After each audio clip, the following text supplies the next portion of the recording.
Hey, welcome everybody. As we know, Israel has been facing a seven-front war over the past 2 years. Six fronts have been contained.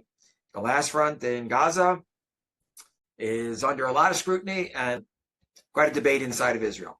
However, one of the other big issues is Israeli democracy and what's going on internally. Many people believe, and we need to ask the question, is that the greatest threat? So this class is going to confront that big question. Is this the greatest crisis since the founding of the State of Israel? Of course, that would include the 48 war period. I'm Yisrael Naaman, chair at the Naaman Academy. Let's dive in. The first thing we're going to do is we're going to have a snapshot of the summer of 2023, because we do want to go over what went on in the past 2 years and do it briefly and get to sort of, as we would say, the chase. Okay, we all remember 2 years ago, but it probably seems like 2 centuries ago, right? Summer of 23. Does anybody recall that? It seems like we've been, in the last 2 years forever. So there was the issues of judicial reform. And some people thought it was an internal coup. Challenge to state institutions. The issues of a Haredi draft, right? We're all familiar with the ultra-Orthodox. They should serve in the army. They won't serve in the army. Greater land of Israel. Or two-state solution, one state, two state. That very much came up summer of 23, right? With government that was quite right-wing, considered the most right-wing in the history of the state. And many Israelis said, wait a minute, if you have a one-state solution, where's our democracy? On and on. The center, the left, losing a lot of ground. Questions about the Arab minority. Go back to the May of 2021. Everybody recall those riots that we had in Israel, right? Mixed communities, Jewish and Arab. But at the same time, you had Guardians of the Wall, that operation against Hamas in Gaza when they fired rockets at Israel. There was also the religious secular divide that has been going on forever. Jerusalem versus Tel Aviv. Anybody who goes to Jerusalem and then goes to Tel Aviv, vice versa, well, you notice the difference immediately. And we know already in March of 2023, because of the judicial reform, or some people saw it as an internal coup against the judiciary, there were those who, reservists, as well as many who were volunteering in the reserves, they didn't have to go, said, wait a minute, we've had enough. We're not supporting this government. We can't do this. This is not the state we want. And Minister of Defense Gallant warned everybody. He warned the government, wait a minute, this could be a disaster. We can't go on like this. All right. And the clash was ensued already then. All right. I'm going back. It's 2.5 years ago. It sounds like ancient history, but of course it was our starting off point. And the society was seen as projecting weakness. And we know that Hamas leadership also were waiting for that moment. They knew that Israeli society had been very split even before this. So moving right along, there was, we know, October 7th, the Hamas attack, the disaster, rape, murder, physical destruction. Everybody was in shock. The government went catatonic. We didn't hear from them for several days. They declared war, but nobody heard anything. The military also in shock, but recovered within a couple of days, plus all those volunteers who went racing down to the Gaza area, some of them far north, right? All the way even from Druze villages in the border area that were commanders racing down to go to their units to contain the invasion. And of course, you had the call-up reservists over 100%. In other words, everybody that was called up went, and then there were those who already had finished with reserve duty and said, no, take me. Or those who weren't called up yet and went to their friends' units and said, take me in. And of course, your civic volunteering, people, civilians throughout society. What can I do? What can I help? Because we know a lot of the community, a lot of Israeli society is in the reserves, right? Israeli society unified, save the day and ensures the future. Okay, and I want to make that point very clear because it's a basic point that we're going to be making throughout this webinar. Okay, the people rose to the challenge, to the occasion, where at the outset the military did not succeed, an understatement, and the government was quite paralyzed for not a few days. Okay, and here we have pictures. Remember the famous picture where the Nova survivors were hiding right on the upper left. And actually, story from town I live in, one of the survivors, he actually survived it, lying underneath the pile of bodies when Hamas fired in, he and his girlfriend, and destruction at the kibbutz Be'eri, which became famous, became a symbol for the great disaster. Okay, so what we have here, right? Question is, successes, victory, where will it go? So let's take a look over those past years and try to remind ourselves of what happened. Israel battled Hamas, still not finished. Hezbollah was contained, right? Last year, around this time, we finished them off. Remember, Nasrallah, the chain of command, the beeper operation was on the 17th of September, right? That was just a couple days ago, right? And then by the 25th, I think it was, Nasrallah and the chain of command was taken out. We've had trouble since then, but nothing like before. Iraqi Shiite militias threatened to get involved. They got deterred very quickly. Judea, Samaria, by the way, people don't hear about it that much, in the West Bank.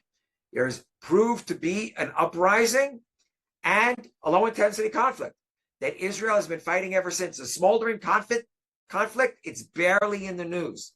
But of course, in Israel, we hear about it. The Yemenite Houthis, you guys still have those reports of rockets landing in Israel, suddenly in the middle of the night, sirens going off, or the middle of the day. It continues. Have Syria, the pro-Iranian regime collapsed, and I just read it there.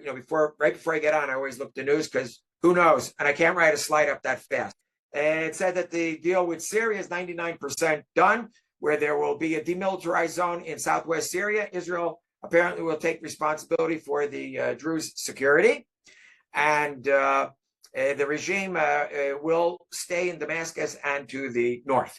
Okay, but it's not fully publicized. That's just what just came out, and we know now they're under Turkish influence, and the Turks are very much anti-Israel. Our relations with them are at the worst ever, but we'll see what happens. We had the Iranian 12-day war. We still don't have a name for it except the 12-day war. I guess it's because it's in June, right? We had the 6-day war. It was also in June. So we have the 12-day war. And their nuclear potential was damaged, but it's not totally destroyed. And we do expect another round with them. We really do. Sometime in the winter.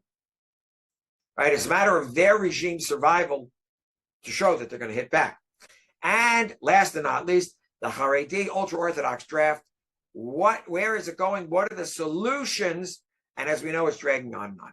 Okay, which is a big problem for the army. How many soldiers are we short right now? In the regular army, the standing army, 12,000, 7,000 combat soldiers.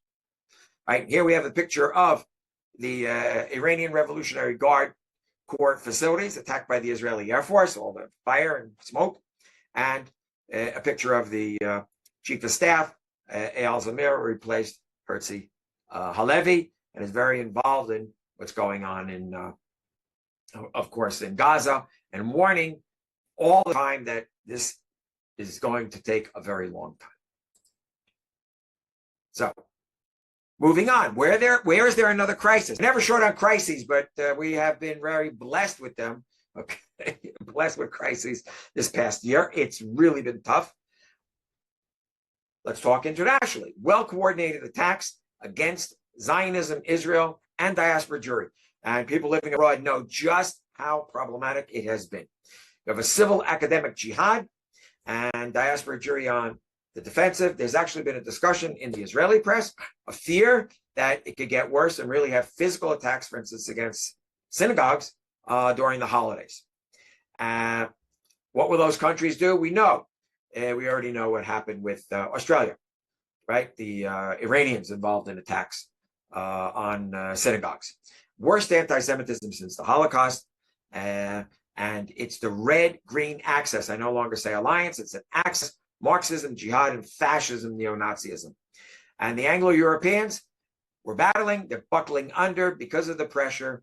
And we just saw it, right? Today, the British announced that they will support Palestinian state. And there's a backlash, at least reported in the Israeli press, saying that something like 75% of the British public says but you're not attaching any conditions, and that's something that needs to be done. Here I have a picture of a pro-Palestinian demonstration in Scotland. Right? Israel very much under siege diplomatically, except for the Americans. And we know 142 countries are saying they're going to recognize a Palestinian state. Only 10 voted against, 12 abstained, and they say it will even go to 150. What could be done? Lots of questions. Should have Israel tried to hit things off at the pass? Should Israel have said, okay, this is what's going to happen? How do we, compromise it as opposed to having it all land on us? But let's remember something. One of the biggest problems Israel has had, and the West, is with the Qataris. And they're extreme, they're jihadis, but Israel actually also, like the Americans, use them as mediators. And we know the United States is very involved, as is Europe and others, with Qatari money. Israel's relations with the Arab world moderates have deteriorated over the past 2 years very badly, especially with Egypt, was most important, and Jordan.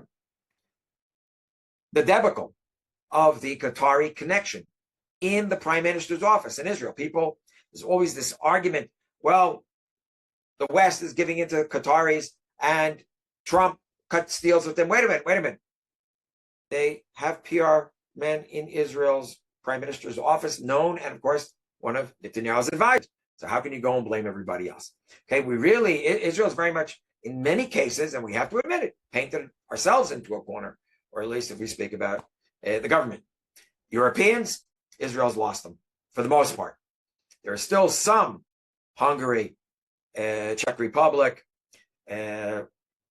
Italy, Germany, that are still somewhat with Israel, but nothing like had been previously. And the U.S. Democratic Party, there's a lot of clash between them and the Israeli government. Trump is an ally, but half of his party apparently is not what they had been before. All right, the whole MAGA group. And by the way, there was that thing with Tucker Carlson, right? Familiar with that?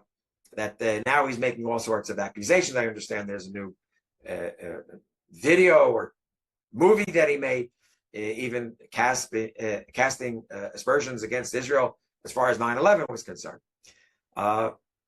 Israel still has full support from the White House, and Netanyahu will be there in America within the next few days. We'll see what happens. Now, General Assembly and the votes for a Palestinian state. Spoke about it. I just mentioned it. 142 in favor, 10 against, 12 abstain. It's on the background of the French-Saudi initiative starting in July of 2025. And Macron led it.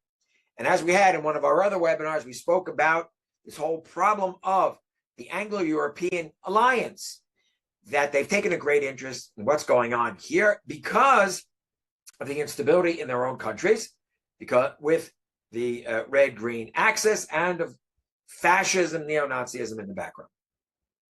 They're demanding a two-state solution, something which was suggested in the 90s and early 2000s. And of course, delineating the 67 lines with possible land swaps. Of course, Hamas, they have all said it outright. It doesn't get that much press in Israel, but it's always been repeated. Hamas has no place in the next Palestinian government. However, how do you keep them out? They're going to be free elections. What happens if they get elected? And that's what Israelis are asking themselves. Okay, they may not be the most popular, for sure not, in Gaza, but they still could get a good quarter of the vote, if not a third. I'm making the Islamists a rather serious block, if you want. Moving right along. So let's take a look at the economics, right? Also over this 2-year period. Despite the war and draft, you have a high-tech economy has been growing. The credit rating issues, right? Standard & Poor's, its negative outlook. Moody's as well. Fitch, the third. But the Israeli economy has managed, despite everything. Why is that? High tech. Also, quality manpower and defense industries. It said that, you have all these protests against Israel, but the same countries that are condemning Israel are still importing equipment for their militaries. As a matter of fact, in Spain, there was a big scandal because they discovered that there was an enormous deal about to be signed with Israel for a defense contract, and they canceled it at the last moment because there were even more protests about it. You have the Israeli population. Quality part of the population that is holding everything up is the same part that goes to the reserves. We've discussed it here and there previously, that the Israeli population not only rises to the fore, but the backbone is your officer corps, and not the top brass, of course, because we're speaking of officers in the reserve, or in the reserve forces, right? Lower ranking, middle ranking officers, from lieutenant colonel down to lieutenant, and high ranking non-coms, in other words, senior sergeants. They're same people who take responsibility in the civilian sector, take responsibility in the military sector. And therefore, holding it up, we're speaking of several 100,000 families altogether, making a few million people overall, let's say, okay? If you really want to stretch it out, but it's not that much. And the population is fairly exhausted, all right? Now, the war costs up till now are about $90 billion, and it could possibly double if Israel ends up taking full control of the Gaza Strip and has to rehabilitate it, because reconstructing Gaza is 50, 60, 70 billion, and continuing war costs $3 billion a year just in food and supplies for Gazans. And they say that it's understood that this Chariots of Gidon Operation 2 will cost a good $25 billion. Okay, so where do we get the money from? Because Israel's state budget will be about $222 billion. Okay, and meaning that you have to take a lot of loans for all of this. We speak about the people rise to save themselves, and that's one of the responses, right? The social cohesion of people power in Israel. All right, volunteers coming to rescue those who were inundated on October 7th and the combatants that arrived there. And it goes for several days, of course, right? The 100% reporting for emergency reserve, draft, and beyond. And foreign agricultural workers fled from Israel. Rightfully so. Don't want to be in a war zone. And there were those who were in the Gaza envelope who ended up killed or taken as hostages, right? There was some of them that were burnt to death in their living quarters. Thai workers, also from Nepal. This unity that everybody showed was amazing. And that's what's kept the Jewish people going all these years. Helping the victims, their families, the massacre survivors, the hostage, families of those taken hostage. Massive support. And what people forget is that Israeli Arabs supported the state completely. You had those, quite a few in the government, to the far right, saying they're going to be an uprising. There was no uprising. It didn't happen. Israeli Arabs were with the state. Afterwards, as the war continued, there was quite a bit of criticism, and to this day, but there are no massive demonstrations. They have here and there once in a while, for Gaza, and they want to bring supplies and they try to help them out. They have, but the worst case scenario never happened, never even came close, which is interesting. Okay, here we have a picture of some volunteers working in kibbutzim and moshavim, right, picking fruit, and pictures were donated by Renee. Okay, but what about the public anger, questions, but no answers? Is the IDF security services, they took responsibility for what happened. But another question arises. What about the government? Where's the accountability? And many are furious, saying the government needs to take responsibility, but they refuse to have a state commission of inquiry. They want it to be a government inquiry, meaning that they themselves would have control, and there's battle between them and the judiciary.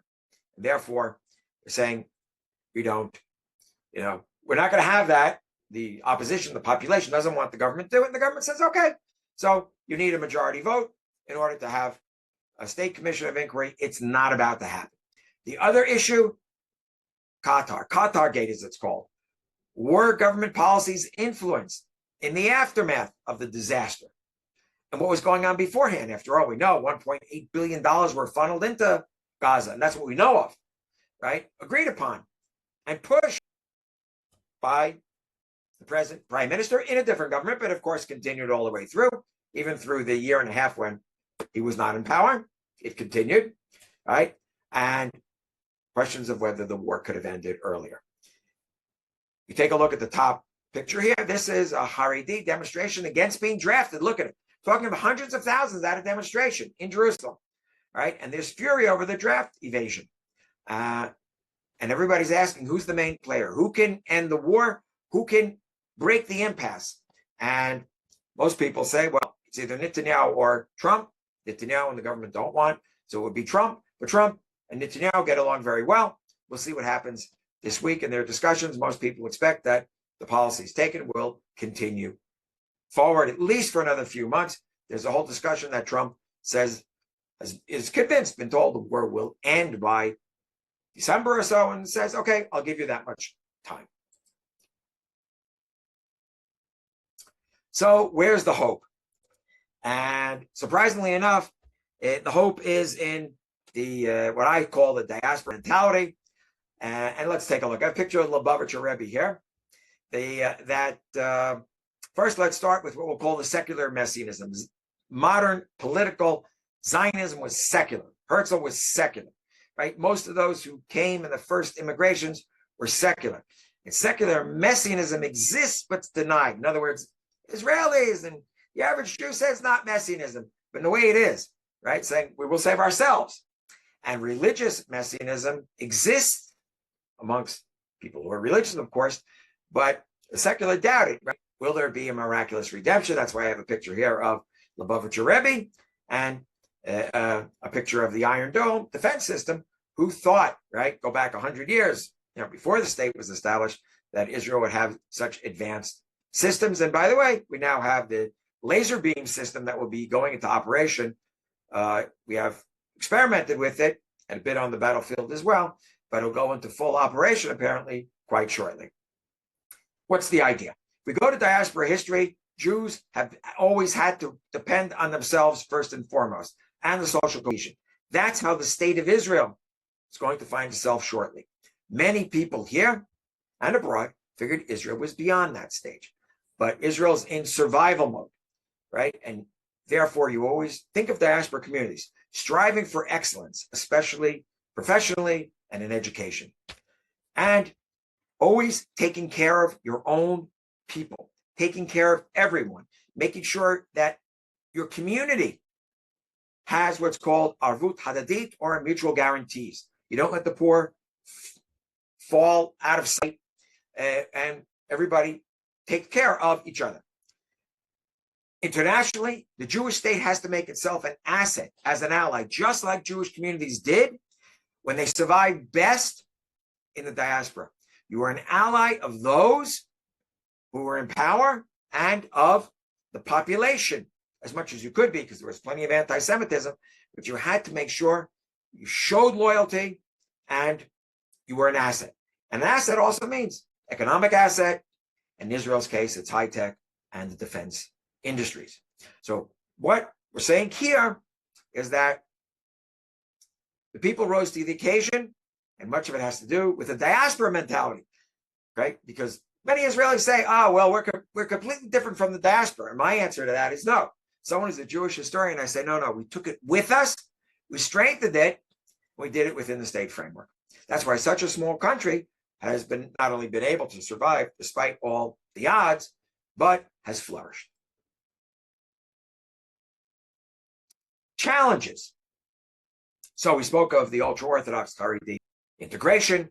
How are we going to handle the economics if we don't bring in partners to deal with rebuilding Gaza in the end? Think about you'll be up to another close to $100 billion that Israel will have to put into this. And the war is not over. political. What are the ideals? Theology or populism, right? Or the ideology of secular Zionism could be left, could be right, could be in the middle. There's immigration to Israel because of pressure on diaspora communities, but there's also immigration out of Israel. And immigration going out, a lot of it is what's called high quality, high educated populace that in general does not agree with the government, feels very constrained. Academic boycotts are forcing them to do research elsewhere. Okay, it's a very serious issue because the numbers may not be high, but the quality of individuals that are leaving, like your research facilities or your top medical professionals, okay, is very worrying. And the future of Israel, be more right-wing, religious, nationalist, that seems to be the projection. Because when under pressure, people, shift generally to the right. It's just known historically, all peoples. And what are going to be the core values? Will Israel remain Jewish, democratic? Big questions. And ethics and morality. What is the highest cost in the Gaza war? And there are those who say it's not just financial. It's what's happening in Gaza. Now we know Hamas is hijacking equipment, supplies, food. They're responsible for the great disaster. But still, people scrutinize. What are we doing? Can't we do it better? Okay, because there's always that factor of why be Jewish? The Jewish understanding of we want to make sure that the morals and ethics are held. Last and not least, you may have heard that Prime Minister Netanyahu made a speech about Sparta. And I, of course, admit openly here, take issue with using Sparta. Let's remember, Sparta is a military society, very hard line, that didn't survive. You had the Battle of Eleuctra and the demise of Sparta in the year 371 BCE, the loss to the Thebans, who themselves had formed an alliance, and some of their alliance didn't even want to fight so much, but the Spartans insisted on fighting them and sort of strengthened the alliance, right, that Thebe had with others, forcing those adversaries, right, to fight against them. And in the end, Sparta was overextended and lost. We have a picture here, right, the map of Sparta, of course, a picture of Netanyahu, but I believe that we need to take a look at Jewish history. First and second temples were destroyed, unfortunately, each a catastrophe in its own right. First temple was when King Zedekiah believed that his ally, the Egyptians, would come to his aid, and they didn't. And the Babylonians overran the land of Israel and took captive the upper classes. He himself, his sons were killed. His eyes were gouged out, and he was dragged off to Babylonia. Second temple, the Romans, the rabbis once, by the way, was a justified revolt against Rome. But justifiably, I'm right, and being smart could be seen as two different things. The rabbi said enough when the Romans came to the gates of Jerusalem. The rabbi said enough, but were overruled by those who had the weapons, the zealots, and of course, Jerusalem was destroyed. We know the Masada story in the end as well. And the Bar Kokhba rebellion. There were those who thought he was the Messiah, of course, and one of them, Rabbi Akiva, that too, we know where it ended. It took 1900 years or so to come back to the land of Israel. So, big issues here, choosing life and continued existence. And one of the issues that comes up, you have to find allies with common values, Jewish unity, and we know that crisis brings spiritual growth of the Jewish people. Somehow to bring this together, the Jews must and will continue building, growing, and prevailing over everything. So we'd like to thank everybody very much and write down your questions. I got to go through the credits for a moment and have a few words about a few other things here.